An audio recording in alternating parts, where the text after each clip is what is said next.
안녕하십니까. 세무에게 진수의 황범석 세무사입니다.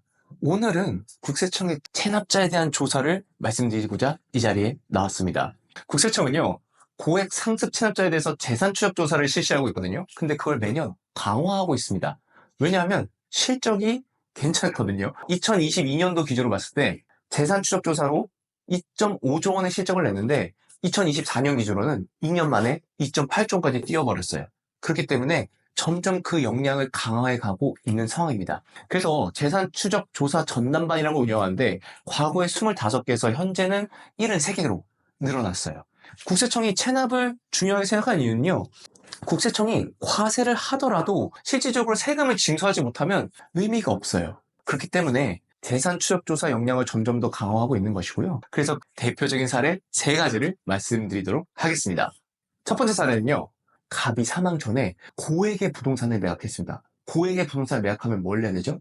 양도 차익이 있다면 양도소득세를 내야 되죠. 근데 양도소득세를 체납하고 체납자 본인 명의 없는 상태에서 자녀들이 상속 포기를 하게 됩니다. 상속 포기를 하게 되면 국세청 입장에서는 이분이 사망했기 때문에 양도세 걷지 못하고요. 상속인들이 상속을 포기했기 때문에 양도소득세 걷지 못하게 되는 것입니다. 그래서 국세청이 어떻게 됐냐면요. 양도 대금이 현금으로 계속 인출되는 사실을 파악하게 됩니다. 금융조사를 통해서 뭐야 이거 양도 대금이 계속 현금으로 인출되네? 파악을 하고요. 현금 인출기 앞에 있는 CCTV 있죠? 그거를 파악해서 자녀들이 피상속인의 계좌에서 현금을 빼가는 것을 포착하게 되는 것이죠. 그래서 국세청은 어떻게 하게 되냐면요.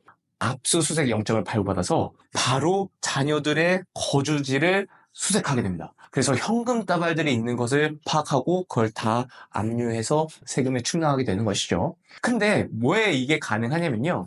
민법에 따라서요. 자녀들이 상속을 승인한 것으로 간주할 수 있거든요. 자녀들이 상속재산을 포기한다고 얘기했으나 실제로 그 상속재산을 은닉해서 받거나 부정소비한 경우에는 저희가 상속했다라고 볼 수 있는 규정이 있어요. 그렇기 때문에 상속을 받았다라고 간주해서 상속재산에 현금이 있는 거를 다 압류 충당하고요. 추가적으로 조세 면탈범으로 고발까지 하게 됩니다. 고발은 뭐죠? 형법이죠. 조세범 처벌법 7조에 조세 면탈 행위를 하거나 그걸 도운 자에 대해서는 3년 이하의 징역 또는 3천만 원 미만의 벌금을 물릴 수 있기 때문에 조세 면탈법으로 고발까지 하게 된 것이죠. 국세청에서 이거를 체납자들 잡아냈다라고 발표를 했습니다. 두 번째 사례는요. 법인이 부동산을 매각했어요. 매각 차익이 생기면 이건 뭘 내야 되죠? 법인세를 내야 되죠. 근데 부동산에 매각하고 돈이 막 들어왔잖아요. 법인세를 안 내고 중간 배당을 먼저 하게 됩니다. 중간 배당이 뭐죠? 법인에 돈이 쌓이면 주주들에게 배당을 할 수 있잖아요. 원래 1년에 한 번 하는 걸 결산 배당이라고 해요. 근데 결산 배당 말고 1년에 추가적으로 한 번 더 할 수 있는 게 중간 배당입니다. 그래서 법인이 중간 배당으로 다 배당을 해요. 그리고 법인은 폐업을 하게 됩니다. 그리고 법인세는 당연히 체납을 하게 되죠. 그러면 국세청 입장에서는 뭐야 돈이 들어왔는데 중간 배당을 현금 다 빼고 그 다음에 얘는 체납해서 법인세를 못 걷네? 이런 상황이 발생한 거예요.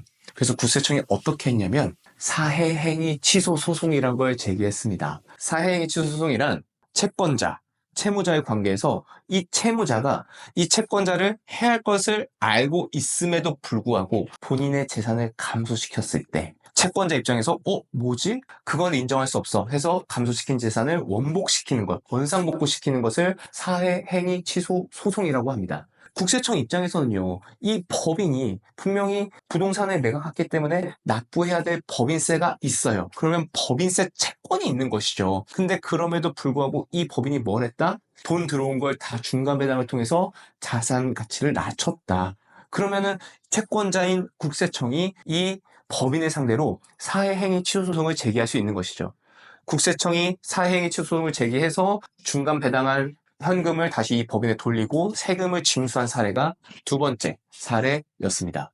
세 번째 사례는요. 고액상자 갑시가 있었는데 대부업을 운영하다가 과거에 국세청에서 상당한 과세를 당했고 그래서 체납자가 됐는데 그럼에도 불구하고 고가 아파트에서 거주하며 호화 생활을 누리고 있었습니다.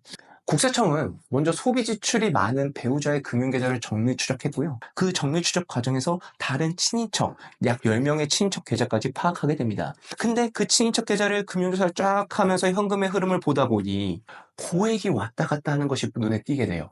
그래서 국세청은 이 고액 체납자 갑이 현재도 대부업을 영위하고 있다라고 판단하게 되고 현금 인출기 CCTV, 그리고 주차장 출입기록, 도로 CCTV를 분석하고, 그래서 이 동선을 딴 다음에 잠복 수사, 그리고 탐문을 해서 이 실계좌주가 어디에 있는지를 파악하게 되고, 그래서 압수수색 영장을 받게 됩니다.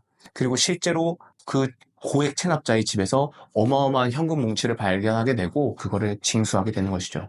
근데 제가 아까 말씀드렸죠. 첫 번째 사례에서 조세범 처벌법 7조에 뭐가 있다고요? 조세 면탈범에 대해 적시되어 있습니다. 배우자뿐만이 아니라 이 친척들 모두 탈세, 조세 면탈과 그걸 도운 자들이기 때문에 모두 다 조세 면탈범으로 고발당하게 돼요. 그럼 아까 뭐라고 했죠? 3년 이하의 징역 또는 3천만 원 미만의 벌금이 부과되게 되는 것이죠. 저희가 실무를 하다 보면 사람들이 가끔 착각하게 되는 게 국세청이니까 세금만 내면 되지, 세금 또는 가산세만 무섭지 라고 판단하실 수 있는데요. 조세범 처벌법은 사실 형법입니다. 국세가 아니라 형법이에요. 그럼에도 불구하고 납세자분들께서 이 부분을 상당히 모르실 때가 있어요. 형법이 적용되고 국세가 적용되면요, 사실 그 부담감이 어마어마하게 큽니다. 그렇기 때문에 체납자가 되셨다고 하더라도 이 조세 면탈범에 따른 처분이 또 뒤따를 수 있기 때문에 그런 부분도 유의하셔야 합니다. 2025년 2월 27일 국세기본법이 개정이 됐습니다. 개정이 어떻게 됐냐면 국세공무원으로서 국세의 부과, 징수, 송무에 특별한 공모가 있는 공모에 대해서는 포상금을 지급할 수 있게 되었어요. 그래서 국세청에서는 지금 현재 전국적으로 예산 확보를 위해서 나서고 있는 상황이고요. 이렇게 법이 개정되고 포상금 지급이 됨에 따라서 국세에 대한 과세가 조금 더 적극적이 될 것이고, 또 체납에 대한 징수가 더 활발해질 것으로 예상이 됩니다.